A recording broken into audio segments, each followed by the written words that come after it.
Hi, my name is Sarah Rick and I work at AdventHealth Hendersonville. I'm a nurse who practices clinical risk management and hospital accreditation. And today I want to talk to you about a few of the supplies that we keep at our screening tables and how you could use them. The first thing we'll talk about is the mask that you're going to use to place on employees. You're going to open the mask up and you're going to place the top of the mask over the nose and the bottom of the mask over the chin. And then you're going to use the ear loop around both ears.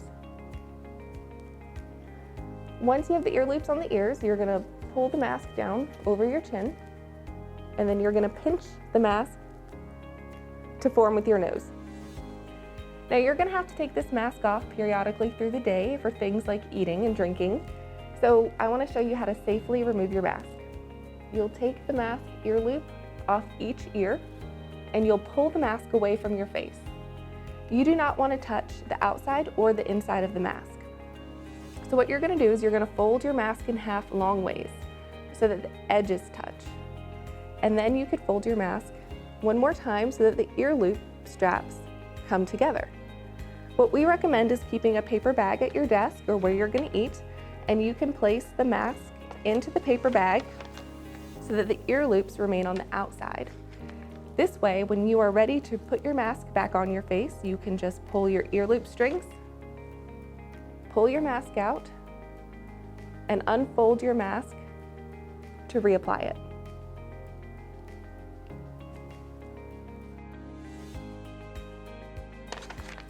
Next, I will talk to you a little bit about the different types of thermometers that you could use. We use a thermometer that's medical grade, as you can see here. You can purchase covers for your thermometer as well that could be disposed between each use. To put the cover on, you'll just slide it over the thermometer head like so. It will snap a little bit and it remains in place. And then you pull it off when you're done with it and throw it away. You'll replace the cover with each employee that you screen. I'll go through the process with you. You place the cover on the thermometer. There's a button on the outside of the thermometer. You'll place the thermometer flush with your forehead and press the button down. You're going to hold the button down as you scan the thermometer across the forehead and down to the earlobe.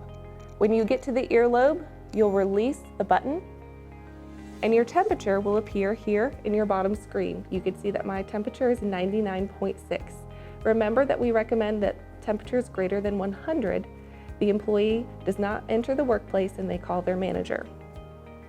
Now that my temperature has been assessed, I will remove the cover and throw it away, ready for the next use.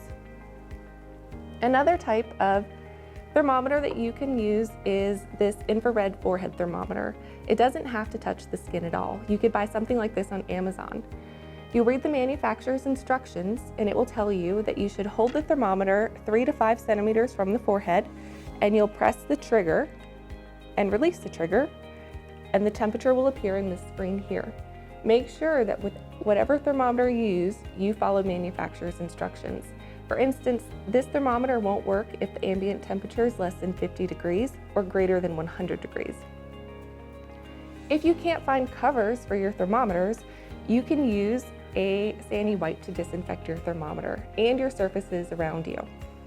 Disinfection is different than cleaning. Cleaning will remove grime and germs, anything visibly solid off your table or your thermometer. Disinfection will actually kill the virus. When you look for a sandy wipe to disinfect with, you want to make sure you find a sandy wipe that will kill the coronavirus itself. You can look on the CDC website. They have the EPA recommended disinfectants listed for you, things that you could buy at places such as Walmart or your local grocery store. You'll read the manufacturer's instructions, and to disinfect, you'll thoroughly wipe down your surface. The manufacturer's recommendations often say that you need to let the device air dry between 3 and 5 minutes before you reuse it in order to adequately kill the virus. You can also use a sandy wipe to wash down your table surfaces or areas that employees frequently touch to kill viruses.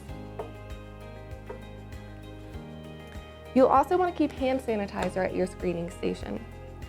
When you pick out a hand sanitizer, you want to make sure that it has 60% alcohol in it. And you'll squirt enough to cover your palm of your hand, and then you'll vigorously rub your hands together until the liquid is dried. It's the friction itself that kills the germs, so make sure that you're vigorously rubbing.